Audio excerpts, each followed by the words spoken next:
La nueva novia del abuelo era una trabajadora nocturna. En ese entonces yo era muy joven para entender lo que estaba pasando.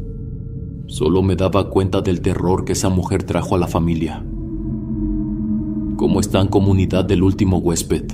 Me llamo Bernardo y mi relato ocurrió varios años atrás. Mi abuelo siempre fue un hombre de pocas palabras, no porque no tuviera nada que decir, sino porque le gustaba más escuchar. Era de esos hombres que parecían atentos por naturaleza. Tenía las manos curtidas de tanto trabajar la tierra y el rostro quemado por el sol. Pero si lograbas sacarle una sonrisa, te dabas cuenta de que en el fondo era un hombre alegre, solo que no lo demostraba con facilidad. A veces amanecía de mal humor, pero nadie se lo tomaba personal. Vivía en el pueblo, en la misma casa donde había criado a sus hijos. Tenía varias huertas, algunas de café, otras de limón. Madrugaba, revisaba la tierra, daba órdenes a los peones y volvía a casa cuando ya el sol se escondía tras los cerros.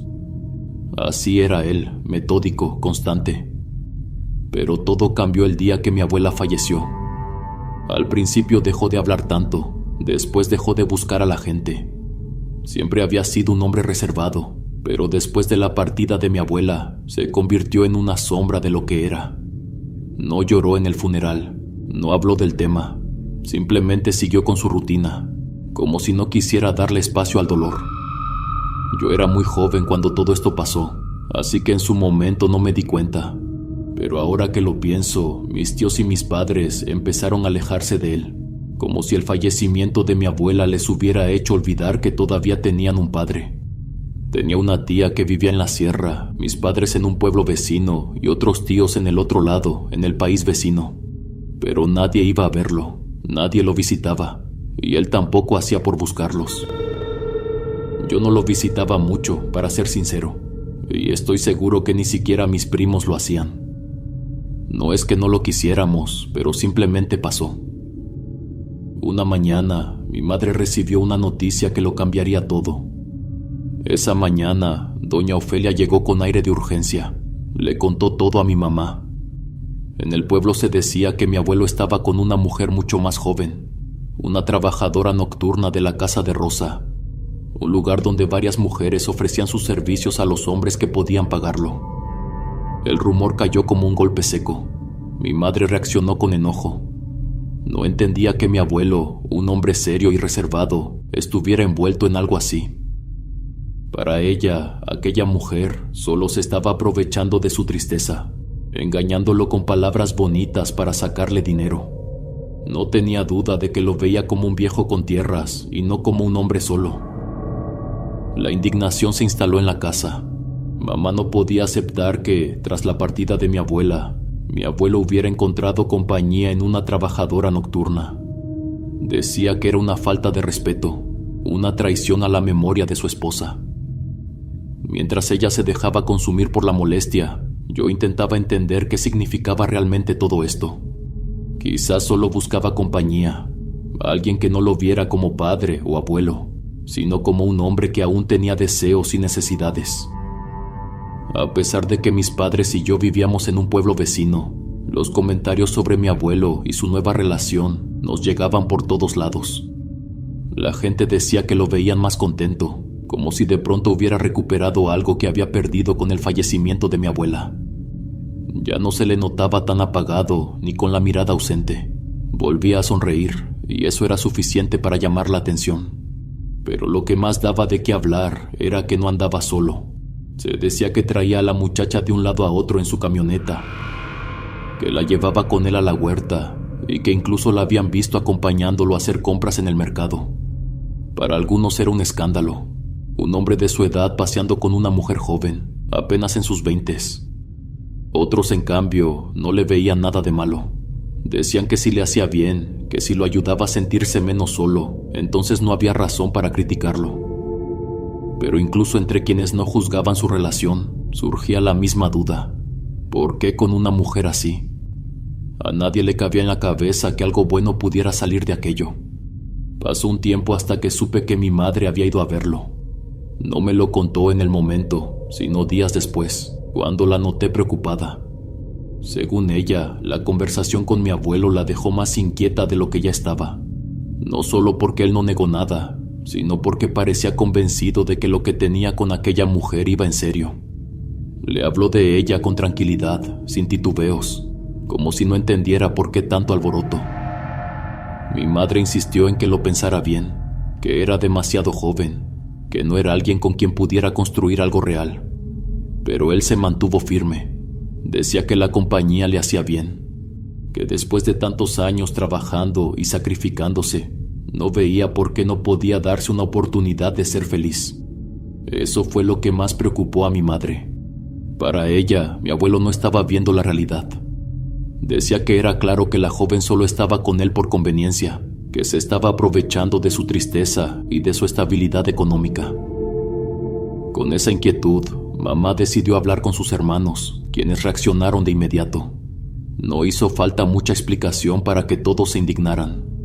Algunos hablaban de hacer algo, de intervenir antes de que las cosas fueran demasiado lejos. Otros simplemente se limitaron a criticarlo, a decir que estaba perdiendo la cabeza, que nunca habían esperado algo así de él. Recuerdo claramente aquel día en que abrí la puerta y vi a mi abuelo con su nueva novia. Fue un momento extraño. Él estaba de pie en la entrada, con la mirada un poco baja, como si sintiera vergüenza de estar ahí. Pero al mismo tiempo, había algo en su expresión, una emoción contenida, una chispa que no le había visto en mucho tiempo. Llevaba a la muchacha del brazo, con un gesto protector, casi orgulloso, como si quisiera demostrarle al mundo que aún tenía derecho a ser feliz. Me la presentó, pero lo único en lo que podía pensar era en lo extraña que se sentía la situación. Ella extendió su mano y yo, sin saber muy bien qué hacer, se la estreché. La muchacha me sonrió, pero no supe si era por cortesía o porque en verdad le importaba. Mi abuelo, después de unos segundos de incomodidad, me preguntó por mi madre. No quise responder de inmediato. Algo dentro de mí ya sabía lo que iba a pasar, pero aún así fui a buscarla. Cuando le dije que su papá estaba en la puerta con su novia, su rostro cambió de inmediato. No preguntó nada, no se interesó en detalles, simplemente apretó los labios y negó con la cabeza. Dile que se vaya, que aquí no es bienvenido. No supe qué decir. Algo en su tono era definitivo. No había espacio para negociaciones ni para segundas oportunidades. Mi madre no quería verlo, y mucho menos con aquella mujer. Sentí una vergüenza profunda, no por mi mamá, sino por mi abuelo. Sabía que esperaba otra respuesta, que en el fondo quería que lo recibieran, aunque fuera con resistencia. Regresé a la puerta con el corazón apretado y lo miré, aún de pie, con la muchacha a su lado. Mi mamá no está. Mentí, con la voz más firme que pude. Mi abuelito me miró. Solo fueron unos segundos, pero entendí que no me creyó. Sabía perfectamente que su hija estaba adentro y que no quería verlo. Sus ojos reflejaban tristeza, pero no dijo nada. No hay problema, respondió al final, con una leve sonrisa que no llegaba a sus ojos. Me dio un abrazo corto, un gesto casi automático. Luego tomó a la muchacha del brazo y se fueron. Me quedé ahí, viéndolos alejarse, sintiendo que algo se rompía en el aire. Así pasó el primer mes. A la gente siempre le gustaba meterse en asuntos de los demás. Mi madre no podía quedarse de brazos cruzados. Entre la preocupación y la rabia, tomó una decisión que para ella era necesaria. Ir directamente a la casa de Rosa y hablar con aquella mujer. Quería dejar las cosas claras, hacerle ver que lo mejor era alejarse de mi abuelo antes de que las cosas fueran más lejos. Nadie la acompañó. No quiso decirle a sus hermanos porque sabía que la detendrían. O peor aún, armarían un escándalo mayor. Tampoco me lo dijo a mí, solo supe de la visita después, cuando la escuché contárselo a mi padre con un tono de indignación que no había mostrado antes. La casa de Rosa no era un sitio discreto. Todos sabían lo que era y quiénes vivían ahí, pero pocas personas hablaban de ello abiertamente. A pesar de su incomodidad, mi madre cruzó la puerta sin titubear. Preguntó por la mujer y no tuvo que esperar mucho para que saliera a verla. Iba vestida de manera sencilla, como si acabara de llegar de hacer un mandado. No tenía la apariencia provocativa que mi madre imaginaba, pero no dejó que eso la distrajera de su propósito. Con toda la seriedad que pudo, le pidió que se alejara de mi abuelo. No le rogó ni le habló con amabilidad, solo se lo dijo con la frialdad de quien está convencida de que tiene la razón. Le explicó que él era un hombre mayor, que había pasado por mucho y que lo último que necesitaba era que alguien jugara con él. La respuesta de la mujer la tomó por sorpresa. Lejos de mostrarse avergonzada o dócil, la miró con molestia. Le dijo que no tenía intención de dejar a mi abuelo, que él estaba con ella porque quería, no porque lo hubieran obligado. Y lo que más le dolió a mi madre fueron las palabras finales de la novia de mi abuelo. Con un tono seco, casi con resentimiento, le dijo que ni ella ni sus hermanos tenían derecho a opinar sobre la felicidad de su padre, cuando después de la partida de su esposa, todos lo habían dejado solo. Ese comentario encendió algo en mi madre. Mientras lo contaba, lo hacía con una indignación que se notaba en cada palabra. Para ella, aquella tipa no solo se estaba aprovechando de mi abuelo, sino que ahora también tenía el descaro de juzgarla. Decía que no tenía derecho de hablar así, que no sabía nada de la vida de ellos, ni de lo que habían hecho o dejado de hacer. Los meses siguientes fueron un torbellino de emociones y tensión. A pesar de los intentos de mi madre y de sus hermanos para hacer entrar en razón a mi abuelo, él siguió con su vida sin dar explicaciones. Seguía viéndose con aquella mujer, seguía llevándola en su camioneta por el pueblo como si el qué dirá no le importara. Le compraba ropa bonita, le pagaba el salón de belleza, incluso iban a la playa a comer en los mejores restaurantes. Y aunque mi madre no dejaba de indignarse cada vez que escuchaba algo nuevo sobre ellos, con el tiempo dejó de insistir. Pero entonces, sin previo aviso, todo cambió.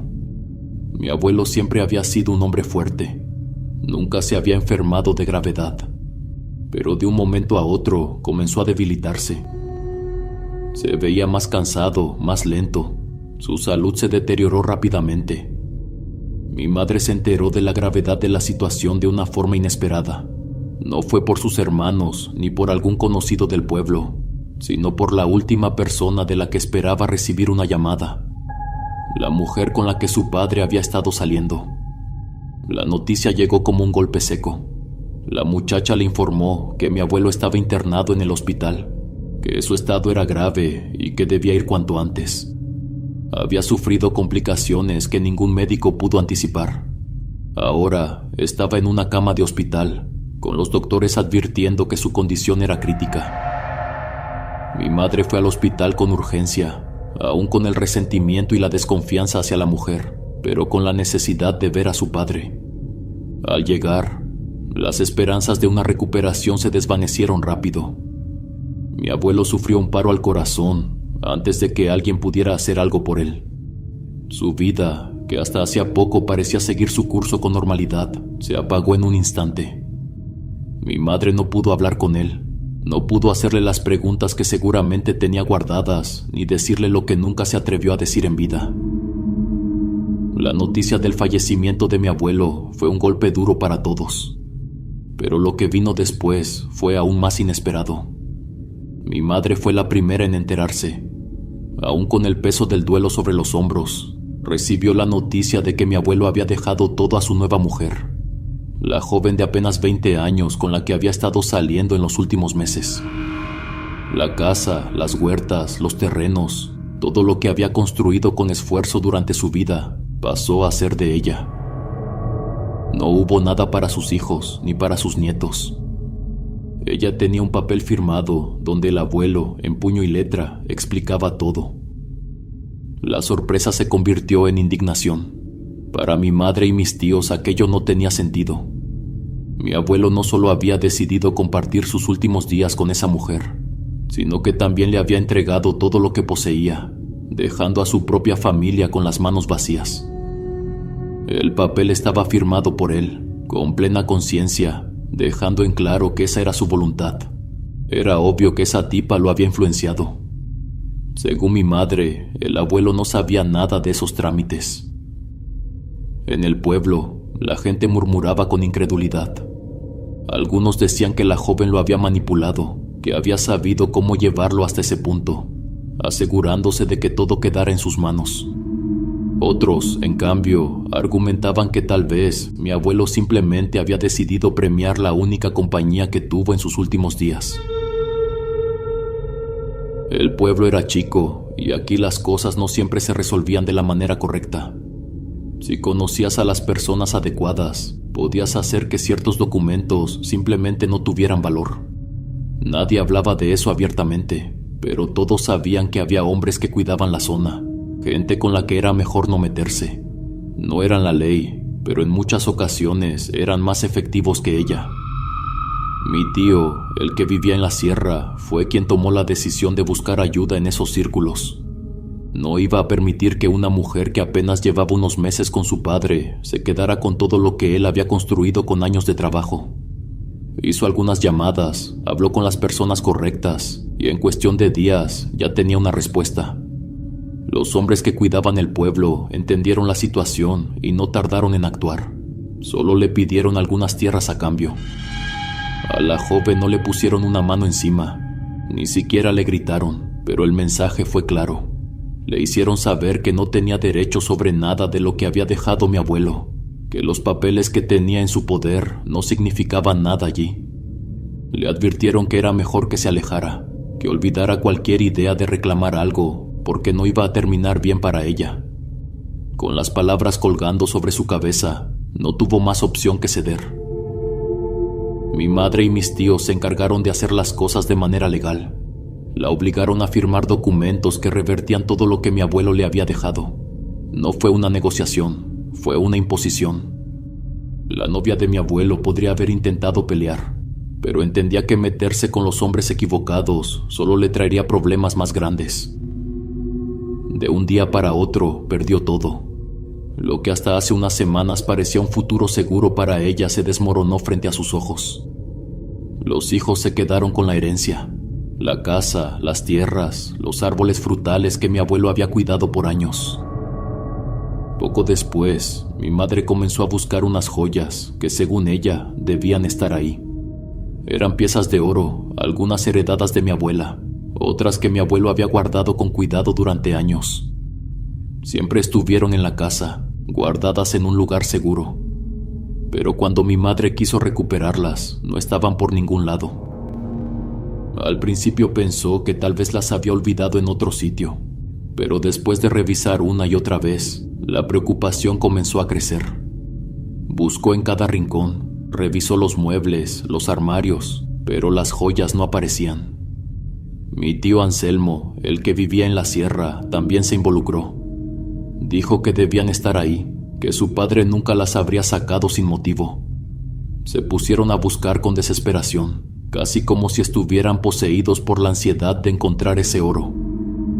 Mi tío incluso revisó dentro de las ollas de la cocina, volteando tapas y sacudiendo trastes, como si de alguna manera hubieran terminado escondidas en el lugar menos esperado. Yo fui testigo de todo eso. Los vi moverse por la casa como locos, levantando tablas, sacando ropa de los closets, abriendo cajas viejas con la esperanza de que las joyas estuvieran dentro, pero no había nada. Cuando mi madre aceptó que ya no tenía sentido seguir buscando, explotó. Sin pensarlo mucho, salió de la casa y se dirigió a buscar a aquella mujer. No intentó ser amable ni esconder su enojo. Le exigió que devolviera lo que se había llevado, que no se hiciera la inocente porque sabía perfectamente que ella había robado el oro. Pero lo negó todo. Dijo que no sabía nada, que ya la dejara en paz. Mi madre no le creyó ni por un segundo. Sabía que mentía. Esas piezas valían mucho y perderlas era un golpe fuerte para la familia. Fue a partir de ese entonces que las cosas extrañas comenzaron a suceder. En la familia se decía que en la casa del abuelo espantaban. No era algo que se hablara abiertamente, pero con el tiempo los comentarios comenzaron a aparecer. Todo empezó con mi tío Anselmo. A veces se quedaba a dormir en la casa cuando bajaba al pueblo. Decía que siempre había un olor extraño, como si algo se estuviera echando a perder. No importaba cuánto la limpiaran o cuántas ventanas abrieran, el hedor volvía a aparecer de la nada. Lo peor era cuando intentaba dormir en el cuarto de su padre. Apenas se acostaba, sentía una presión insoportable sobre el cuerpo, como si algo invisible se posara sobre él y le drenara la energía. No importaba cuántas veces cambiara de posición, la incomodidad lo vencía y tenía que salir de la habitación. En una ocasión, decidió dormir en la hamaca del corredor. Pensó que el aire fresco de la noche lo ayudaría a descansar mejor. Se quedó dormido rápido, pero despertó sintiendo un balanceo lento. Al principio pensó que era el viento, pero conforme pasaban los segundos, se dio cuenta de que se mecía con una fuerza que no era natural. No había nadie alrededor, pero el movimiento era constante, como si algo invisible lo estuviera empujando. Pero nada de eso se comparaba con la experiencia más aterradora que tuvo en ese lugar. Esa noche había decidido quedarse en la sala.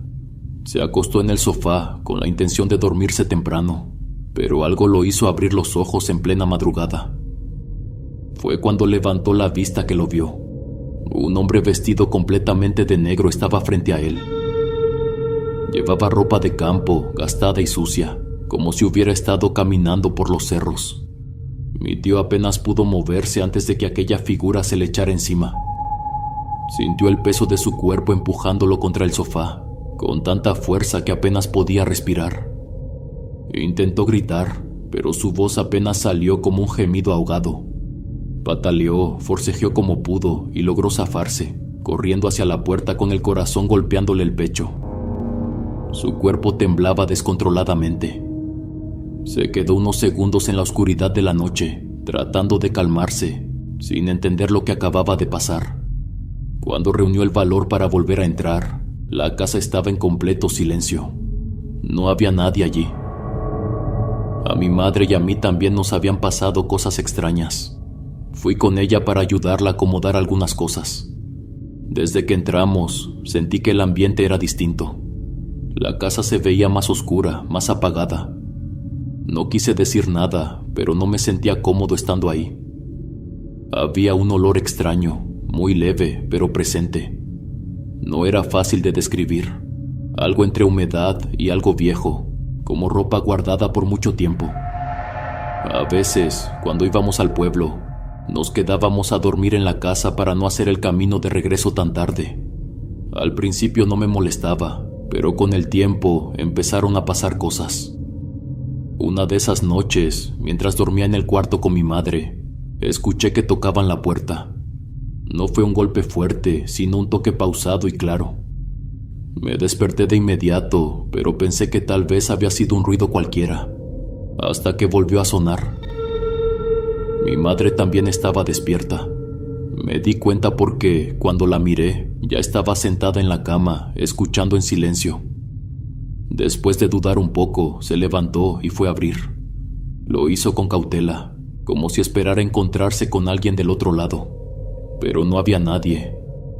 La puerta principal seguía cerrada con llave y la calle estaba completamente vacía.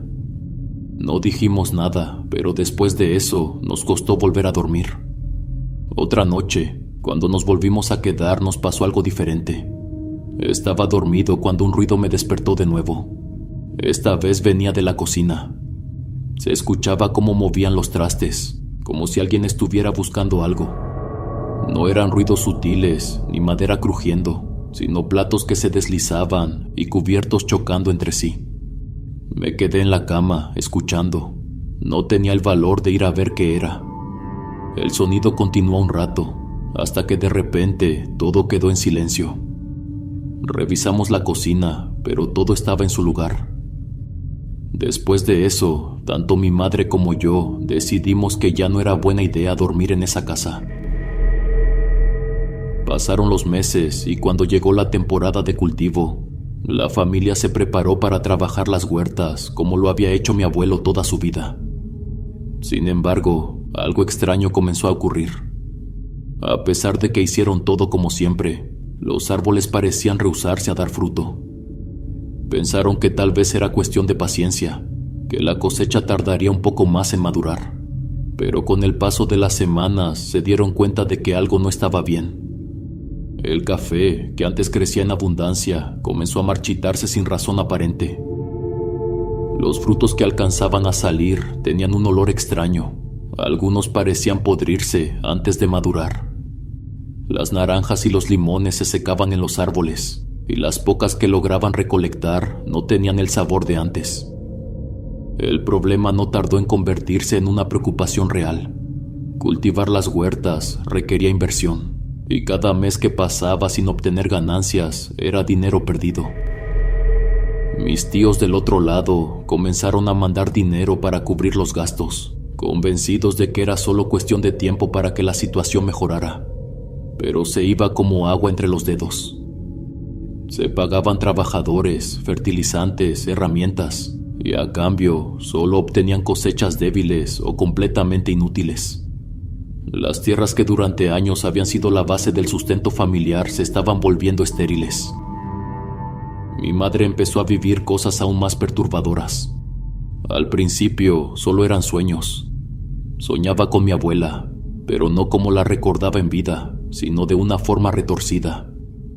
Su silueta era la misma, su forma de caminar, sus gestos, pero su rostro estaba completamente demacrado. La piel le colgaba como si estuviera a punto de desprenderse, y los ojos parecían sobresalir de sus cuencas, como si en cualquier momento fueran a caer. Lo peor era la forma en que respiraba.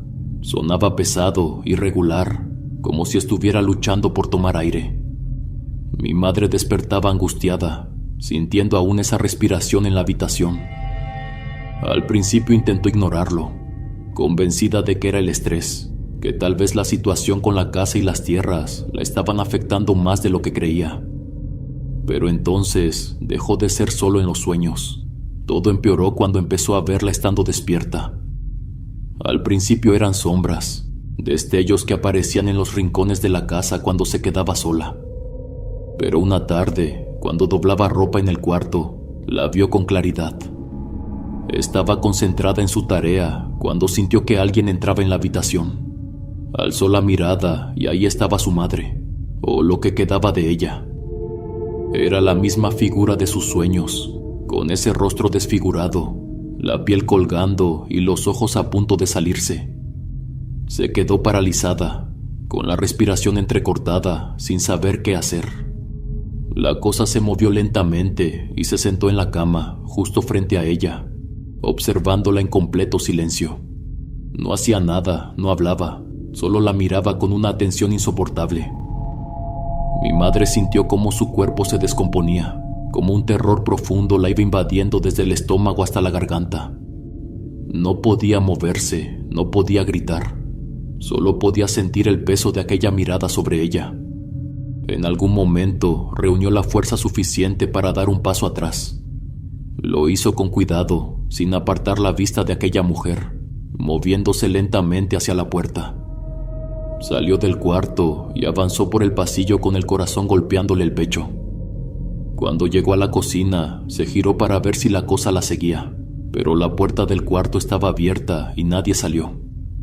Ese día, cuando regresé a casa, encontré a mamá pálida, temblando, con los ojos hundidos y el rostro tenso. Una tarde, mientras estaba en la sala, escuché a mi madre y a mi padre conversando en la cocina. La conversación giraba en torno a la mujer que había estado con mi abuelo. Decían que ahora estaba con otro hombre, alguien de otro municipio. Pero lo más escandaloso no era eso, sino que el hombre en cuestión era casado y tenía hijos. En los pueblos las historias se regaban rápido, pero lo que más llamaba la atención era la actitud de mi madre. Decía que siempre lo supo, que desde el primer momento en que aquella mujer apareció en la vida de mi abuelo, supo que no era alguien en quien se pudiera confiar. Era una interesada, una mujer que solo buscaba seguridad y dinero en los hombres con los que se involucraba. Lo decía con una mezcla de indignación y alivio, como si el tiempo le hubiera demostrado que su preocupación no era exagerada.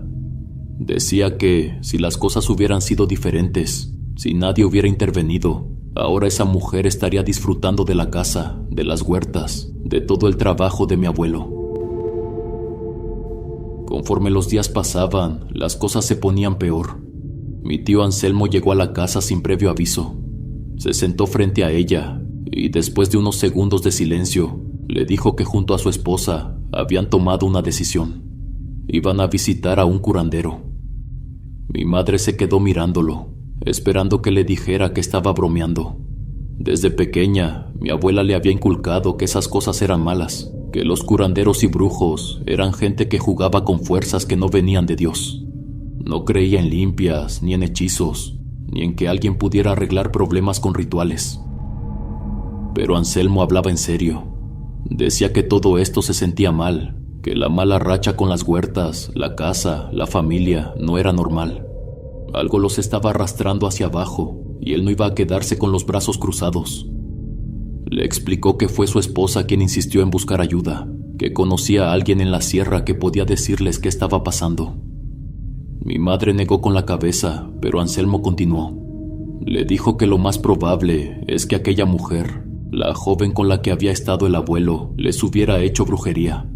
No era descabellado pensarlo. Esa mujer era corriente, con malas costumbres.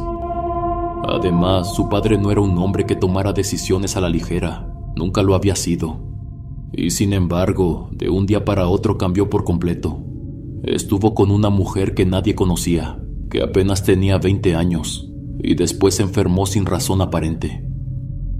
Mamá seguía sin decir nada, pero la expresión en su rostro cambió cuando Anselmo le soltó lo que realmente lo estaba atormentando. Le dijo que habían sido malos hijos, que al final, cuando se enteraron del testamento, lo único que les importó fue la herencia, el dinero, las tierras. No se detuvieron a pensar qué había pasado con su padre, por qué había enfermado tan rápido, por qué había tomado esas decisiones. Se habían enfocado en recuperar lo que consideraban suyo, sin preguntarse si algo más estaba en juego. Esas palabras golpearon a mi madre de una forma que no esperaba. No le respondió de inmediato, solo se quedó allí, con la mirada baja. Anselmo notó la reacción de su hermana, así que cambió de tema. Le habló sobre algo que había estado ocurriendo en su propio rancho, algo que lo tenía inquieto desde hacía semanas. Le contó que, de un tiempo para acá, se había sentido incómodo en su propia tierra. Al principio pensó que era cosa suya, que tal vez estaba sugestionado por todo lo que estaba pasando con la casa del abuelo y las huertas. Pero luego empezó a notar señales más claras. Lo que más lo preocupaba era su caballo. Lo había montado toda su vida. Lo conocía mejor que a muchas personas. Era un animal noble, acostumbrado a su mano y a su voz. Pero últimamente algo andaba mal. Había ocasiones en las que, al acercarse a ensillarlo, el animal lo miraba con desconfianza, como si no lo reconociera. Como si en vez de ver a su dueño, estuviera viendo a un extraño. Cada vez que lo usaba para moverse por el rancho, el caballo se alteraba de repente. Sin previo aviso, comenzaba a agitarse, a resoplar con fuerza, como si algo invisible le estuviera quemando el lomo. En varias ocasiones lo había tirado al suelo, como si quisiera deshacerse de él a toda costa. Mi tío no era un hombre asustadizo. Había pasado parte de su vida en el monte, lidiando con todo tipo de cosas, pero esto lo tenía inquieto. No encontraba una explicación lógica.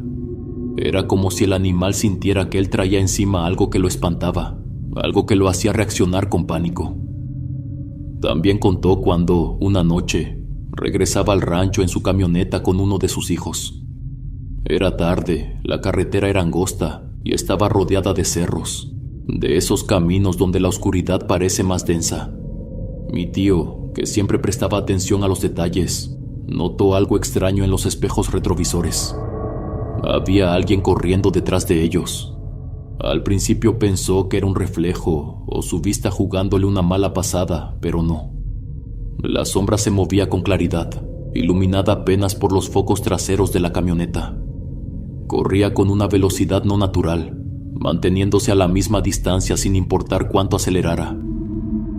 Intentó no entrar en pánico, no quería asustar a su hijo, pero su respiración se volvió pesada y las manos se le aferraron más fuerte al volante. Su instinto le decía que no debía voltear demasiado, que no debía buscar más de lo que ya estaba viendo con el rabillo del ojo. La sombra seguía ahí. Anselmo podía sentirlo, podía sentir la presencia siguiéndolos, acercándose poco a poco. Aceleró lo más que pudo sin perder el control de la camioneta. Su hijo no parecía notar nada. Estaba tranquilo, sumido en sus pensamientos, sin darse cuenta de la sensación de angustia que crecía en su padre. Fue hasta que llegaron a la entrada del rancho, cuando las luces de la casa comenzaron a hacerse visibles en la distancia, que dejó de ver esa silueta. Mi tío estaba decidido. Iba a buscar un curandero que les ayudara. Lo que les estaba pasando no era normal. Anselmo logró convencer a mi madre de ir al curandero. No fue fácil, porque ella nunca creyó en esas cosas. Lo hacía con escepticismo, sin ninguna esperanza, pero algo dentro de ella le decía que necesitaba respuestas. Habían pasado demasiadas cosas extrañas como para seguir negándolo. Según lo que escuché después, el curandero no dudó en hablarles con la verdad. Dijo con seguridad que sí, que aquella mujer había envenenado a mi abuelo, pero no de la manera en que la gente normal lo imaginaría. No fue veneno en la comida ni en la bebida, sino algo más profundo, algo que afectó su espíritu, su voluntad, su juicio, pero no lo hizo sola. El hombre explicó que esa mujer no era una simple oportunista, sino que formaba parte de algo más grande. No era la única que se dedicaba a eso. Según él, ya estaba casada con otro hombre, alguien que la ayudaba a identificar a gente vulnerable, a quienes podían sacarle dinero. No actuaban solos, sino que trabajaban con brujos y gente que sabía exactamente lo que hacía. No era casualidad que todo hubiera sucedido tan rápido, que mi abuelo hubiera cambiado de un momento a otro, y que tras su pérdida, todo a su alrededor se derrumbara. Lo que más inquietó a mi madre fue lo que dijo después sobre la novia de mi abuelo. Cuando mi tío la amenazó y la obligó a firmar los documentos para devolver todo, no se quedó de brazos cruzados. Sintió que le habían arrebatado lo que ya consideraba suyo. Se llenó de rabia. El curandero aseguró que todo lo que estaba pasando con la familia no era coincidencia. No era una simple mala racha, ni una consecuencia de las peleas por la herencia. Era ella. Desde las sombras, estaba trabajando para destruirlos, para hacer que se hundieran poco a poco. Lo que estaba pasando con las huertas, los accidentes, los sueños de mi madre, todo formaba parte de lo mismo. En una ocasión, cuando íbamos camino a la casa del abuelo, mi madre rompió en llanto. No era común verla así. Siempre había sido una mujer fuerte, de esas que rara vez muestran debilidad, pero en ese momento algo dentro de ella se quebró. Dijo que se sentía culpable. Me sorprendió, porque hasta ese instante siempre había estado convencida de que aquella mujer era una oportunista, de que mi tío hizo lo correcto al sacarla de la familia, de que el curandero tenía razón en todo lo que dijo. Pero ahora, mientras conducía por ese camino que tantas veces había recorrido, parecía ver las cosas de otra manera. Dijo que tal vez todo había sido culpa de la familia, que después del fallecimiento de mi abuela, todos se olvidaron de mi abuelito. Se alejaron sin darse cuenta. Lo dejaron solo en la casa, sin compañía, sin nadie que le preguntara cómo se sentía. Que si alguien hubiera estado para él, si hubieran estado más pendientes, tal vez nada de esto habría pasado. Tal vez esa mujer nunca habría entrado a su vida. Las lágrimas le resbalaban por las mejillas mientras hablaba, con la vista fija en la carretera. Decía que nunca le preguntó a su padre cómo se sentía, que nunca se preocupó por lo que pasaba por su mente después de haber perdido a su esposa. Solo asumió que, como siempre había sido fuerte, seguiría adelante como si nada. Y ahora, después de todo lo que había pasado, se daba cuenta de que mi abuelo, en el fondo, había estado completamente solo. Todos se enfocaron en la herencia, pero nunca se detuvieron a preguntarse por qué lo había hecho. Nunca intentaron entenderlo. El curandero comenzó a ayudarles con limpias. Primero en la casa del abuelo, luego en las huertas y por último con algunos miembros de la familia. No era algo que mi madre aceptara con facilidad, pero después de lo que había vivido, ya no tenía fuerzas para discutir si estaba bien o mal. Solo quería que todo terminara. Que la sombra que parecía seguirlos desde la partida de mi abuelo desapareciera de una vez. El proceso no fue rápido. Las limpias se hicieron varias veces, con rezos, ramas quemadas y oraciones que nadie en la familia entendía del todo. Pero con el paso de las semanas, mi tío Anselmo comenzó a notar un cambio en su rancho. Dijo que se sentía menos pesado, que el ambiente ya no era tan sofocante, que por primera vez en mucho tiempo podía dormir sin sobresaltos. Ya no sentía que algo lo acechaba en la oscuridad, y su caballo, que antes lo desconocía, empezó a comportarse con más calma. Mi madre también notó la diferencia. Los sueños con mi abuela se detuvieron. Ya no despertaba sudando en la madrugada, ni sentía esa presencia observándola en la casa. Parecía que la protección del curandero estaba funcionando. Pero lo que no cambiaba eran los huertos. A pesar de todas las limpias, a pesar de la aparente tranquilidad que había regresado, las tierras seguían sin dar frutos. No importaba cuánta agua les echaran, cuántos cuidados les dieran, los árboles no florecían. Mi madre lo aceptó con una calma que sorprendió a todos. Dijo que tal vez era lo mejor, que no tenía sentido seguir intentando explotarlas cuando nunca se preocuparon por su padre. Ahora se sentían ajenas, como si ya no formaran parte de la familia. Para ella, los huertos se habían convertido en un recordatorio de lo que habían perdido, y tal vez, simplemente, era momento de dejarlos atrás. Fue por esas fechas que ocurrió un enfrentamiento en la casa de Rosa. Nadie supo exactamente qué lo provocó, solo que una discusión entre dos hombres se salió de control. Hubo heridos, entre ellos algunos involucrados y también mujeres que trabajaban ahí. El pueblo no tardó en llenarse de rumores. Decían que los problemas en la casa de Rosa eran cada vez más frecuentes, que la gente que iba allí ya no solo buscaba diversión, sino también pleitos. Después de ese incidente, varias mujeres decidieron irse, tal vez por miedo, o simplemente porque ya no valía la pena quedarse en un lugar que se estaba volviendo peligroso. Entre las que desaparecieron estuvo la antigua novia del abuelo, o al menos eso creyó la familia, porque después de ese acontecimiento nunca volvieron a verla en el pueblo. No se supo si se fue por voluntad propia o si alguien la obligó. El curandero, al enterarse, solo les dijo que no se preocuparan, que donde quiera que estuviera, todo lo malo que hizo la iba a alcanzar tarde o temprano. Los años pasaron y, aunque ya nadie hablaba de esa mujer, mi madre nunca olvidó lo que perdió. Sin embargo, un día, mientras estaba en el municipio haciendo mandados, algo llamó su atención. Entró a una casa de empeño sin ninguna razón en particular, solo para ver qué tenían. Pero entre las cosas en exhibición, encontró algo que la hizo detenerse en seco. Era una cadena de oro. No cualquier cadena, era de su madre. No necesitó mucho tiempo para reconocerla. La había visto durante años en el cuello de mi abuela. La había limpiado y guardado con cuidado cuando ella la dejaba sobre la mesa. No preguntó cómo había llegado ahí. No tenía caso. Sabía perfectamente quién la había robado y quién la había vendido. Pero eso ya no importaba. La compró sin pensarlo 2 veces y salió del lugar sintiendo que después de todo lo que pasó, al menos había podido recuperar un pequeño recuerdo de su madre. A pesar de los años, mi madre sigue recordando lo ocurrido con mi abuelo. No lo dice con rabia ni con enojo, sino con una tristeza que nunca se ha ido del todo. Lo menciona a menudo, trae a la memoria cosas que hicieron juntos, detalles de su infancia, anécdotas que parecen salir de la nada. Pero cuando lo hace, tiene ese aire melancólico de quien sabe que no hizo lo suficiente. Tal vez, en el fondo, sigue preguntándose qué habría pasado si hubieran estado más presentes para él, pero esa respuesta nunca la tendrá. Lo único que queda son los recuerdos y la sombra de todo lo que nunca podrá cambiar. ¿Cómo están, mi querida comunidad? Aprovecho este espacio para agradecer el cariño.